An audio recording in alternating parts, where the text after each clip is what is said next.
ആദർശും നയനയും തന്നെക്കുറിച്ചുള്ള സത്യങ്ങളെല്ലാം അറിഞ്ഞുവെന്ന് അബിക്ക് മനസ്സിലാകുന്നുണ്ട്. നയന അബിയെ പിടിച്ചു നിർത്തി അടിയൊക്കെ കൊടുക്കുന്നുണ്ടല്ലോ, അതുപോലെ തന്നെ ആദർശും നയനയെല്ലാം അറിഞ്ഞു എന്നുള്ള വിവരവും അബിയോട് പറയുന്നുമുണ്ടല്ലോ. ഇവരിക്കാര്യങ്ങളെല്ലാം അറിഞ്ഞുവെന്ന് മനസ്സിലാക്കിയപ്പോൾ മുതൽ അബിക്ക് വല്ലാത്തൊരു വീർപ്പുമുട്ടലാണ്. കാരണം ഇതെങ്ങാനും പുറം ലോകം അറിഞ്ഞാൽ അവൻ്റെ എല്ലാം നഷ്ടപ്പെടുമല്ലോ. എല്ലാവരും കൂടി എന്നെ പുറത്താക്കും. പിന്നെ ഇവിടുന്ന് ഒരു സ്വത്തും എനിക്ക് കിട്ടില്ല. ആ ചന്തുമോളെ കൂടി ഞാൻ നോക്കേണ്ടി വരും.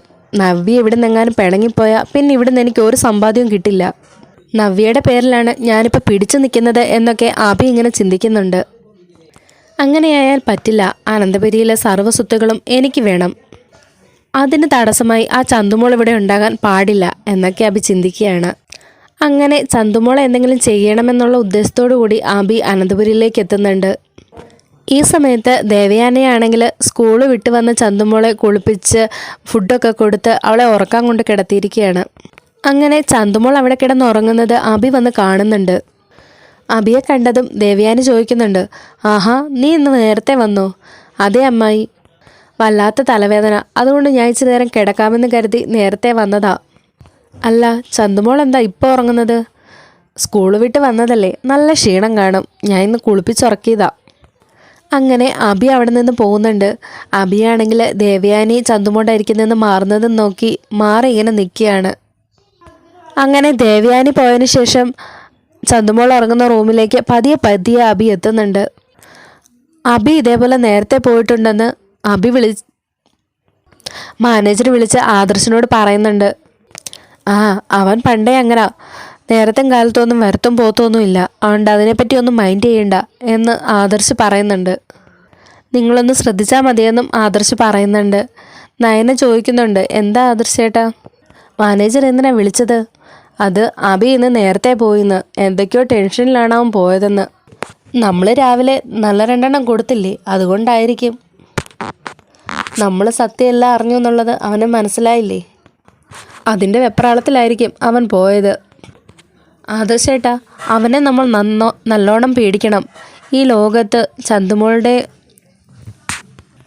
അച്ഛൻ അവനാണെന്ന് തെളിയിക്കണമെങ്കിൽ ഒന്നെങ്കിൽ അനഘയോ അല്ലെ ചന്തുമോളോ ജീവനോടെ ഉണ്ടായിരിക്കണം.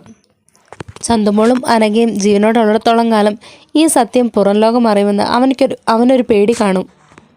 അതുകൊണ്ട് എന്തും ചെയ്യാൻ അവൻ മടിക്കില്ല എന്ന് നയന പറയുമ്പോഴത്തേക്കിനും ആദർശ് പറയുന്നുണ്ട്, അത് ശരിയാ, നീ അമ്മയെ ഒന്ന് വിളിച്ചേ, അമ്മയെ വിളിച്ചിട്ട് ചന്തുമോളെ ഒന്ന് സൂക്ഷിച്ചോണമെന്ന് പറ. അവൻ്റെ സ്വഭാവമാണ്, അവൻ എന്തൊക്കെയാണ് ചെയ്യുന്നതെന്ന് ആർക്കും പറയാൻ പറ്റില്ല എന്നൊക്കെ ആദർശ് പറയുന്നുണ്ട്. അങ്ങനെ നയനെ വിളിച്ചിട്ട് ദേവയാനിയോട് നടന്ന സംഭവങ്ങളെല്ലാം പറയുന്നുണ്ട്. അബിക്കിട്ട് 2 എണ്ണം കൊടുത്ത കാര്യവും അതുകൊണ്ട് അവനെ ഒന്ന് ശ്രദ്ധിച്ചോണമെന്നും ചന്തുമോളെ നല്ലപോലെ സൂക്ഷിച്ചോളണമെന്നുമൊക്കെ നയനെ വിളിച്ച് ദേവയാനിയോട് പറയുകയാണ്. അപ്പോൾ ദേവയാനി പറയുന്നുണ്ട്, അവൻ നേരത്തെ വന്നിരുന്നു, ഞാൻ ചന്തുമോളെ ഉറക്കുകയായിരുന്നു, ആ കുഞ്ഞിനെ ഉറക്കുവാണോ എന്ന് ചോദിച്ചിട്ട് അവനങ്ങ് പോവുകയും ചെയ്തു.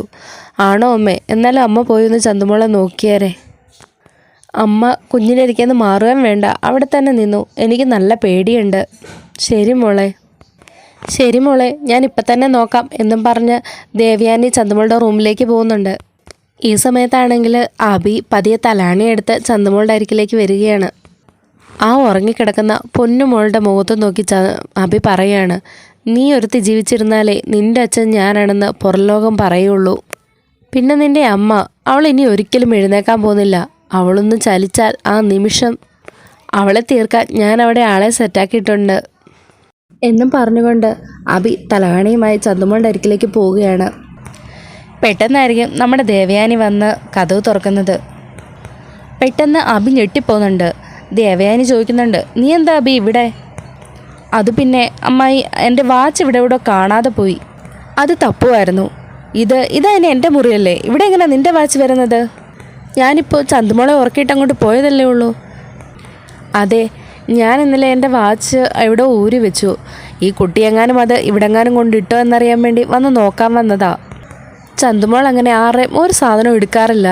അന്ന് അനാമിക വഴക്ക് പറഞ്ഞതിൽ പിന്നെ ആ പാവം എല്ലാം ശ്രദ്ധിക്കാറുണ്ട്. അവളൊന്നും അതൊന്നും ഇവിടെ കൊണ്ടൊന്നും ഇടാറില്ല എന്നൊക്കെ പറയുന്നുണ്ട്. അത് നല്ല ലക്ഷറി വാച്ചാ, എൻ്റെ ഫേവറേറ്റ്.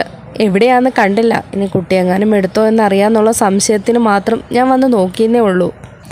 എന്നും പറഞ്ഞ് പെട്ടെന്ന് തന്നെ അഭി അവിടെ നിന്ന് ഇറങ്ങിപ്പോകുന്നുണ്ട്. ഇതൊന്നും കേട്ടിട്ട് ദേവയാനിക്ക് അങ്ങ് വിശ്വാസം വരുന്നില്ല കേട്ടോ. അവൾക്ക് നല്ല സംശയം വരുന്നുണ്ട്. കാരണം അവൾ തുറന്നപ്പോൾ തലയാണിയുമായിട്ടായിരുന്നല്ലോ ചന്തുമോളുടെ അരികിലേക്ക് അഭി പോകുന്നത് അവൾ കണ്ടത്. ഇതെല്ലാം കൂടെ ഓർത്തിട്ട് ദേവയാനിക്ക് നല്ല പേടിയാകുന്നുണ്ട്. അവൾ ഓടിച്ചെന്ന് ചന്തുമോളെ എടുത്ത് കെട്ടിപ്പിടിച്ച് ഉമ്മയൊക്കെ കൊടുക്കുന്നുണ്ട്. എന്നിട്ട് നയനയോടും ആദർശനോടും ഫോൺ വിളിച്ച് പെട്ടെന്ന് വീട്ടിലേക്ക് വരാൻ പറയുന്നുണ്ട്. അങ്ങനെ ആദർശം നയനും പെട്ടെന്ന് അനന്തപുരിയിലേക്ക് തിരിച്ചു വരുന്നുണ്ട്. അപ്പം മുത്തശ്ശൻ ചോദിക്കുന്നുണ്ട്, എന്താ മക്കളെ, എന്തു പറ്റി, നിങ്ങളെന്താ പെട്ടെന്ന് ഇങ്ങ് വന്നത്? അറിയില്ല മുത്തശ്ശ, അമ്മ വിളിച്ചിട്ട് പെട്ടെന്ന് വരാൻ പറഞ്ഞതാണ്.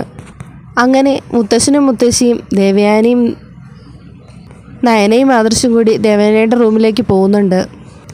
എന്താ ദേവയാനി, എന്തിനാ പിള്ളേരോട് നീ പെട്ടെന്ന് വരാൻ പറഞ്ഞത് എന്ന് മുത്തശ്ശൻ ചോദിക്കുന്നുണ്ട്. അപ്പോഴേക്കും ദേവയാനി പറയുന്നുണ്ട്, അത് പിന്നെ മോള് മുമ്പേ വിളിച്ചപ്പോൾ പറഞ്ഞില്ലായിരുന്നോ അഭിയെ ഒന്ന് ശ്രദ്ധിക്കണമെന്ന്? അവൻ്റെ പോക്ക് ശരിയല്ല, ചന്തുമോളെ ശ്രദ്ധിച്ചോണമെന്നൊക്കെ. അതും കേട്ട് ഞാൻ ചന്തുമോളെ നോക്കാനായിട്ട് റൂമിലേക്ക് വന്നതാണ്. ഞാൻ വന്നപ്പോൾ അവൻ ഡോറും അടച്ചിട്ട് ഒരു തലയാണിയുമായി കുഞ്ഞിൻ്റെ അരികെ നിൽക്കുന്നതാണ് കണ്ടത്. ഈശ്വര, തലയാണിയുമായിട്ടോ? അമ്മ എന്തായി പറയുന്നേ? അപ്പം മുത്തശ്ശൻ ചോദിക്കുന്നുണ്ട്, എന്താ ദേവയാനി, എന്താ ഈ കേൾക്കുന്നേ? അതേ അച്ഛാ, അവനൊരു തലയാണിയുമായി കുഞ്ഞിൻ്റെ അരികെ നിൽക്കുകയായിരുന്നു. ഞാൻ ചോദിച്ചപ്പോൾ അവൻ്റെ വാച്ച് കണ്ടില്ല എന്നാണ് അവൻ പറഞ്ഞത്.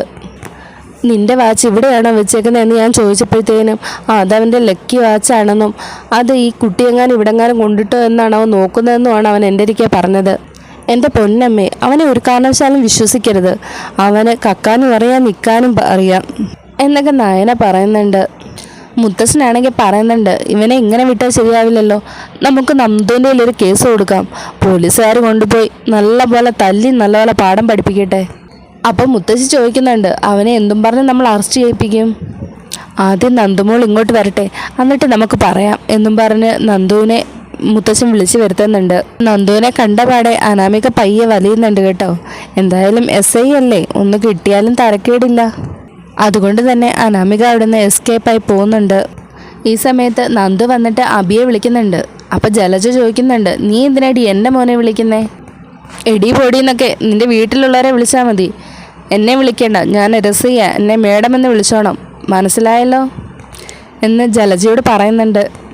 ജലജ അപ്പോൾ ഒന്നും മിണ്ടാതെ നിൽക്കുകയാണ്. ഈ ഒരു പ്രകടനങ്ങളൊക്കെ എല്ലാവർക്കും തന്നെ ഇഷ്ടപ്പെടുന്നുണ്ട്. അനിയാണെങ്കിൽ നന്ദുവിനെ കണ്ണെടുക്കാതെ നോക്കി നിൽക്കുന്നുണ്ട്. നന്ദുവിന് ഇത് മനസ്സിലാവുന്നുണ്ടെങ്കിലും നന്ദു അനിയെ മൈൻഡ് ചെയ്യാതെ ഇങ്ങനെ നിൽക്കുകയാണ്. അപ്പോഴത്തേക്കിനും അഭി അങ്ങോട്ടേക്ക് വരുന്നുണ്ട്. അപ്പം നന്ദു അഭിയോട് പറയുന്നുണ്ട്, നിൻ്റെ പേരിൽ ഒരു കേസ് രജിസ്റ്റർ ആയിട്ടുണ്ടെന്ന്.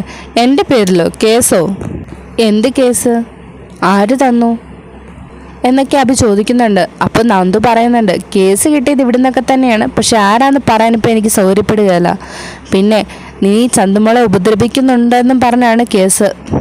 ഞാനോ ചന്തുമോളെ ഉപദ്രവിച്ചെന്നോ എന്നൊക്കെ അഭി ചോദിക്കുകയാണ്. അപ്പം നവ്യ ചോദിക്കുന്നുണ്ട്, എന്താ നന്ദു ഇത് നീ ഇങ്ങനെയൊക്കെ പറയുന്നത്? അഭി എങ്ങനെയൊക്കെ ചെയ്യുന്നത് നിനക്ക് തോന്നുന്നുണ്ടോ? ഒന്നുമല്ലേ, ഇത് നിൻ്റെ ചേച്ചിയുടെ സ്വന്തം ഭർത്താവല്ലേ? ചേച്ചി, ഞാനൊരു കാര്യം പറയട്ടെ, തെറ്റാര് ചെയ്താലും അതെൻ്റെ ചേച്ചിയാണെങ്കിൽ പോലും ഞാൻ അറസ്റ്റ് ചെയ്യും. അതിനു വേണ്ടിയിട്ടല്ലേ ഞാൻ ഈ കുപ്പായിട്ടിരിക്കുന്നത്, അല്ലാതെ സ്വന്തക്കാരെയും ബന്ധുക്കാരെയൊക്കെ രക്ഷിക്കാൻ വേണ്ടിയിട്ടൊന്നും അല്ലല്ലോ എന്ന് നന്ദു ചോദിക്കുകയാണ്. അഭി അങ്ങനെയൊക്കെ ചെയ്യുന്നത് നിനക്ക് തോന്നുന്നുണ്ടോ നന്ദു? അഭി ഇന്നേ വരെ ആ കൊച്ചിൻ്റെ അരികിലേക്ക് പോലും പോയിട്ടില്ല എന്നിങ്ങനെ നവ്യ പറയുന്നുണ്ട്. അതൊന്നും എനിക്കറിയില്ല ചേച്ചി, എനിക്ക് കിട്ടിയത് റിട്ടേൺ കംപ്ലൈൻറ്റാണ്. സ്റ്റേഷനിൽ വന്ന് എഴുതി തന്ന കംപ്ലൈൻറ്റാണ്, എനിക്ക് വന്ന് അന്വേഷിക്കാതിരിക്കാൻ പറ്റില്ല. അപ്പം നവ്യ ചോദിക്കുന്നുണ്ട്, ആരാ കംപ്ലൈൻറ്റ് ചെയ്യുന്നേ? അതൊന്നും പറയാൻ പറ്റില്ല. കംപ്ലൈൻറ്റ് തന്നയാൾ ആരാ, ഞാനാ ഇത് തന്നതെന്ന് എന്നോട് പറയരുതെന്നാണ് പറഞ്ഞത്. അതുകൊണ്ട് തന്നെ എനിക്കത് പറയാൻ പറ്റില്ല. എന്തായാലും ഇയാൾ ആ കുഞ്ഞിനെ ഉപദ്രവിക്കാൻ ശ്രമിച്ചു എന്ന് പറഞ്ഞിട്ടാണ് കംപ്ലൈൻറ്റ് തന്നിരിക്കുന്നത്. അതുകൊണ്ട് എനിക്കതിൽ ആക്ഷൻ എടുക്കാതിരിക്കാൻ പറ്റില്ല. അതുകൊണ്ട് നീ എന്താ എൻ്റെ ഭർത്താവിനെ അറസ്റ്റ് ചെയ്തുകൊണ്ട് പോകാൻ പോവാണോ? ഏയ്, അറസ്റ്റൊന്നും ചെയ്യുന്നില്ല, ഒരു വാണിംഗ് കൊടുക്കാനേ പറഞ്ഞിട്ടുള്ളൂ. അതുകൊണ്ട് നേരിട്ടൊന്ന് അറിയിക്കാൻ വന്നതാണ്.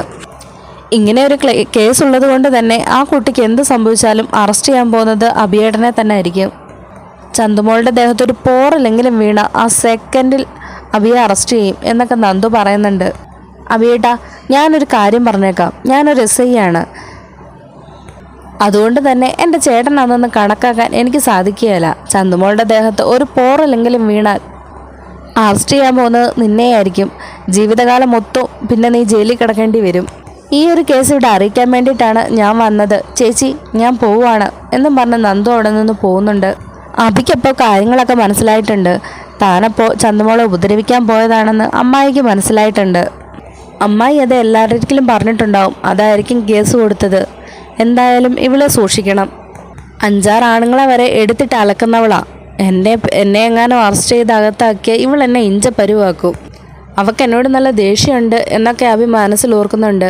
അതുമാത്രമല്ല, ഇവൾക്കൊക്കെ സത്യങ്ങൾ അറിയാമല്ലോ. ഈ ഒരു കാര്യം വെച്ചുകൊണ്ട് തന്നെ ഇവളെന്നെ പഞ്ഞിക്കിടും എന്ന് അഭി മനസ്സിൽ ഓർക്കുന്നുണ്ട്. അങ്ങനെ ചന്തുമോളെ സേഫാക്കാൻ വേണ്ടിയിട്ടാണ് അവരിങ്ങനെ ഒരു കാര്യം ചെയ്തത്. അതെന്തായാലും ഏറ്റിട്ടുണ്ട്. അഭി നല്ലപോലെ പേടിച്ചിട്ടുണ്ട്. എന്തായാലും ഇനി ചന്തുമോളെ ഉപദ്രവിക്കില്ല എന്ന് നമുക്ക് വിശ്വസിക്കാം.